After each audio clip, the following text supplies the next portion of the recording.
ever have just a quiet year at Hogwarts? No. In the spring of 2004, the sprawling complex of sound stages at Leavesden Studios came to life as director Mike Newell began production on J.K. Rowling's fourth adventure, Harry Potter and the Goblet of Fire. Hi, Harry. I think of the 4 films is the biggest and greatest adventure. It's the ultimate thriller, which is fantastic. It's so good. It's got wonderful set-piece scenes. There are dragons, and there are underwater terrors, and there's Lost in the Maze. Wicked. The world is beginning to expand, and we get a real sense of just how large the Wizarding World is. There are lots of new characters introduced. And this strapping lad must be Cedric, am I right?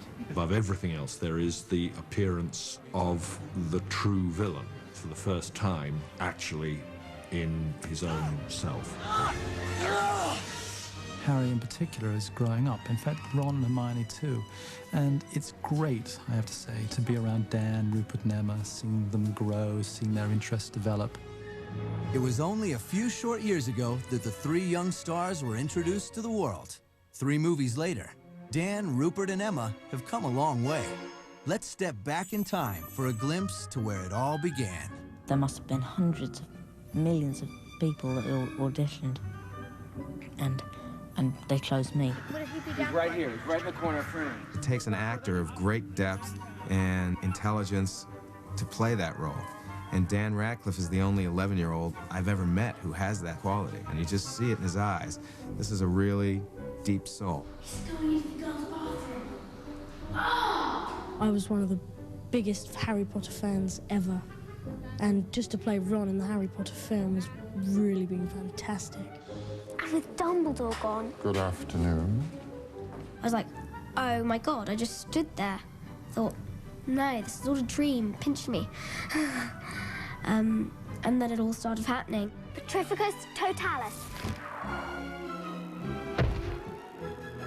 It's all a little scary sometimes. We tested a lot of kids, and once we saw these 3 kids on screen together, we realized that there was an enormous amount of chemistry between them, and we thought, these are the kids. Harry's first year gave way to a second, and the Chamber of Secrets revealed its deadly mystery. Harry and friends grew up, and so too did this movie. I was watching Dan and Rupert standing there, and I thought they don't stand like wee boys anyway. The scare down here is fantastic. You guys just naturally ended up here, which is great. Me, Rupert and Emma and some of the other kids have developed really strong bonds now as well. What's going on? What's happening? Second year became the third. Harry confronted the evils of Azkaban, and a new director took the helm. Harry Potter, and together with his friends there growing up. Go for it! Yeah? Cool. We're the same age, practically at the same time. So I think we're experiencing a lot of the same feelings, and so I think I can associate with them, really.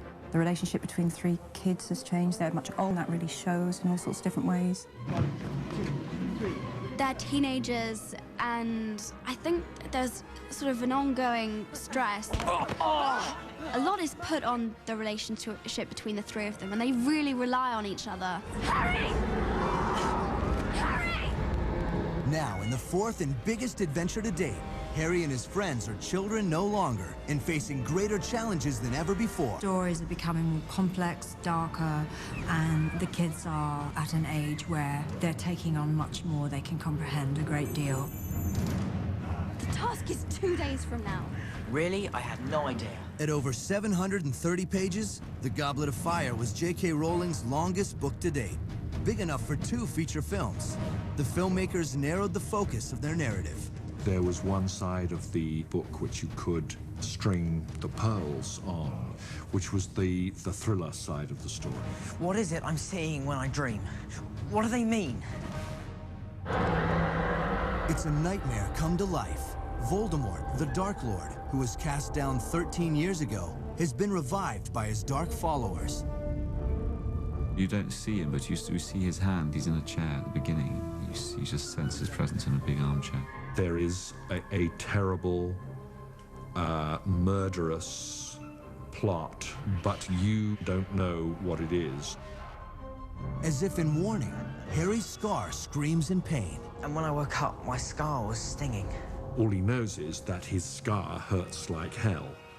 And the scar and the hurting of the scar and the dreams that he has while the scar is troubling him, they form a kind of chain of stepping stones through the story. What lies ahead are dark things. Voldemort, the Death Eaters, the world as it was 14 years ago. Those were not good times, and we're on the precipice of times again that could be like that. Worse for Harry, the walls that have guarded him and the protectors who have seen him through are crumbling in the face of evil. There is something that is getting to Harry, that is trying to get to Harry, that has infiltrated Hogwarts. I think that whatever's happening, it's bigger than this. And I really think you should go to Dumbledore. Harry's world's completely shaken because Dumbledore, for the first time we see him as an old man who's not at the height of his abilities anymore. Mike said to me, this is a film in which Dumbledore is no longer in control. He gets frightened. He doesn't know what to do. This can't go on, Albus. First the Dark Mark, now this. What do you suggest, Minerva? That's a big thing for Harry because it completely, as it would anyone, unsettles him, and so he kind of loses control of it. With danger spiraling out of control and challenges beyond anything he's faced yet, Harry has to find the courage from within to see the adventure through. Harry is a noble, spiritual warrior. Harry does the right thing, and we would all like to think that we always do the right thing, but we don't. Dragons. That's the first task. They've got one for each of us. Even though there is a really dark part to it, it still has this fantastic sense of humor. Is that a student? Technically, it's a ferret. No! To capture the balance between the suspense and the humor, producer David Heyman enlisted veteran director Mike Newell. You trying to go back? Oh, you bloody do! Okay, there's got to be some physicality in it. He is amongst the foremost directors of actors, and it's important for us to keep the kids challenged, to maintain the high standards that have been set by Chris Columbus and Alfonso Cuarón, and to build on that. And we thought that Mike Newell was the right person to do that. And then all you do is that and that. He's very, very English. He wears a waistcoat every day, which I just quite like because you don't see enough waistcoats anymore, really.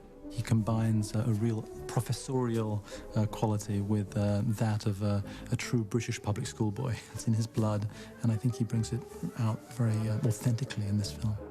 I told Hermione to tell you, the Seamus told me. In lots of ways, this is a classic English school story.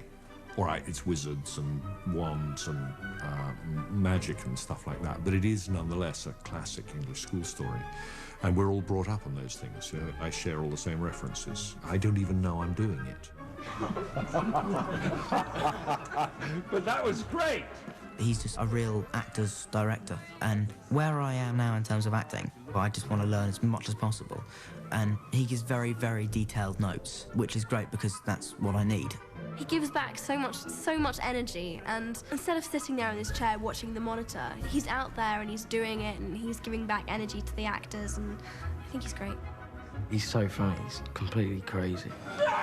Once in a while, it was really worth being a clown in front of those people because there's no point in me being an authority figure. You don't get anything out of people that way. He treated them very much as equals, but he also, he treated them as actors. He was the director, they were the actors, and he was treating them as partners in the process, but he was very much the taskmaster and encouraging them. He saw in them what they could achieve and really elicited the very best from them. Just have a look at this, all of you, because this is how it's roughly speaking supposed to work. We talked a lot about how Harry is in this film and sort of the nature of his character and what he's going through and what that would make him feel. And so just through talking about him, we discovered things.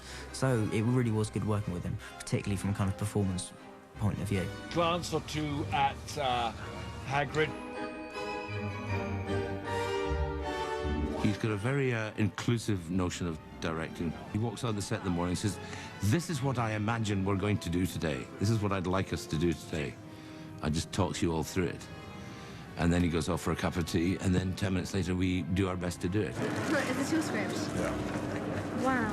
I genuinely think he's brilliant.